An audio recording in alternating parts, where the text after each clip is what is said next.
Ya, bukan Bu. Yang suka di Banten itu. Bukan Bu. Iya, saya suka lihat. Iya.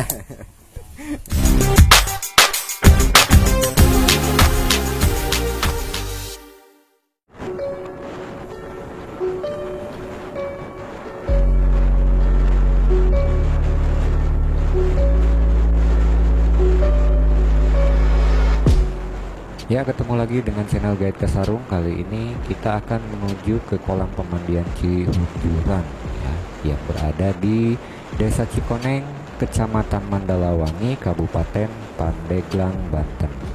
Oke, buat kalian yang baru bergabung atau baru melihat channel ini, silahkan untuk mengklik tombol subscribe, kemudian tidak lupa mengklik tombol like, juga memberikan saran atau komentar pada kolom komentar di video ini. Kemudian tidak lupa juga untuk membunyikan loncengnya atau mengklik tombol lonceng agar mendapatkan pemberitahuan ketika ada video baru yang masuk atau diupload ke YouTube. Oke, baik, kita lanjutkan. Selamat menonton.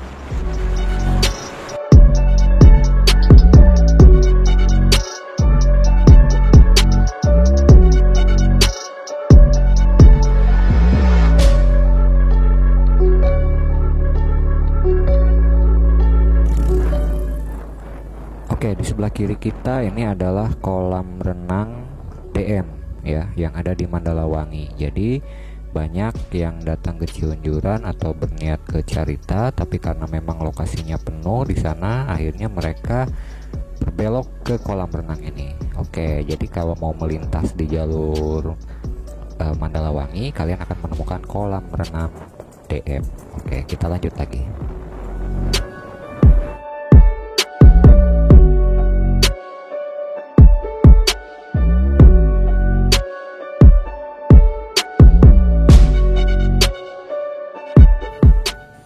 Masih di jalur yang sama. Nah, di saat kita melewati Polsek Mandalawangi, mohon maaf, di seberang pom bensin, kita bisa menemukan hamparan sawah yang latar belakangnya adalah Gunung Pulau Sari. Nah, di sini banyak orang yang berhenti kemudian berfoto selfie dengan latar belakang Gunung Pulau Sari. Oke, kita lanjut lagi.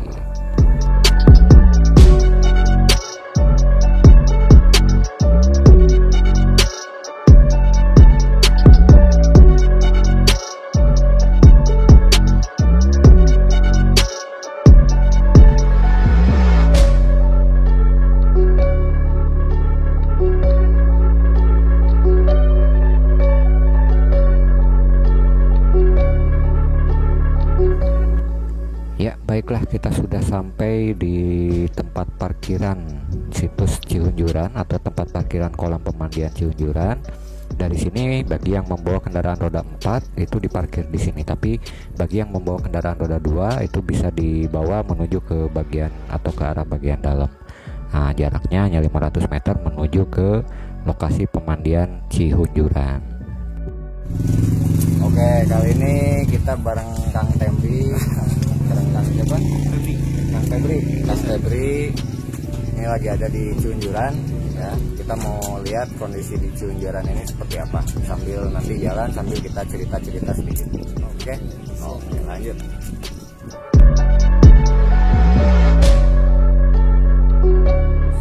Nah, di perjalanan tidak jauh dari pintu masuk, di sebelah kanan ini sebetulnya ada tempat untuk istirahat. Jadi orang bisa selfie di sini, bisa duduk-duduk, bahkan di atas juga ada tempat camping. Ada tempat camping. Nah, ini tumpukan batuannya. Oke, lanjut. Udah mandinya udah.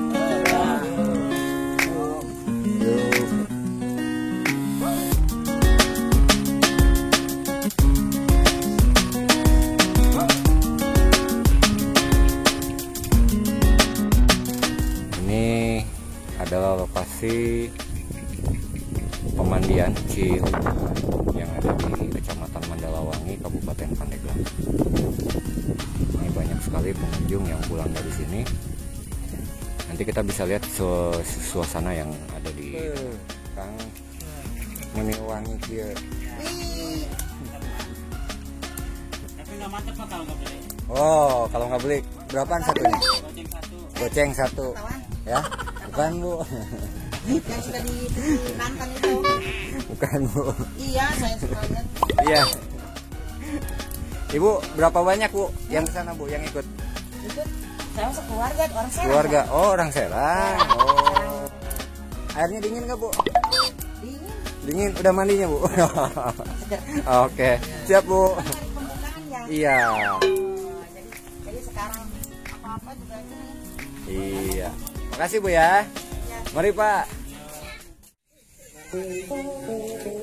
Nah, sobat YouTuber semua, situs Cihunjuran ini adalah situs yang berkarakter sama dengan situs Batu Goong di Citaman yang terletak di bagian utara kaki Gunung Purwosari, Desa Cikoneng, Kecamatan Mandalawangi, Kabupaten Pandeglang, Banten.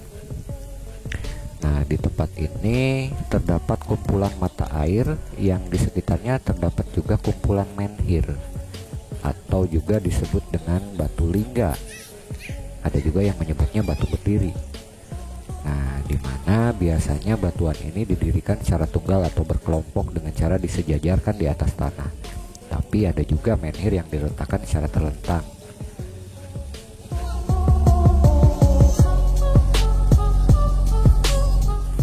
Ini dia pintu masuk menuju ke pemandian Cihunjuran ya.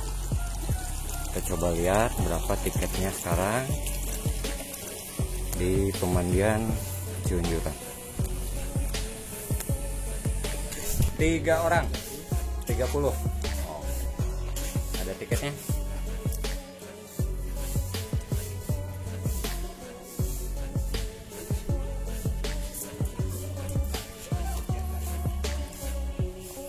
Dikelolanya sama perhutani Pak ya? Oh, sama keluarga. Hah? Ada? Oke, siap.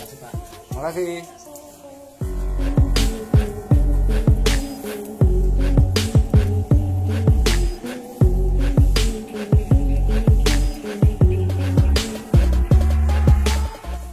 Nah, selain batu menhir atau batu lingga atau batu berdiri tadi, di sini juga terdapat batu lumpang atau batu dakon atau juga sering disebut dengan batu berlubang yang berfungsi untuk meracik obat.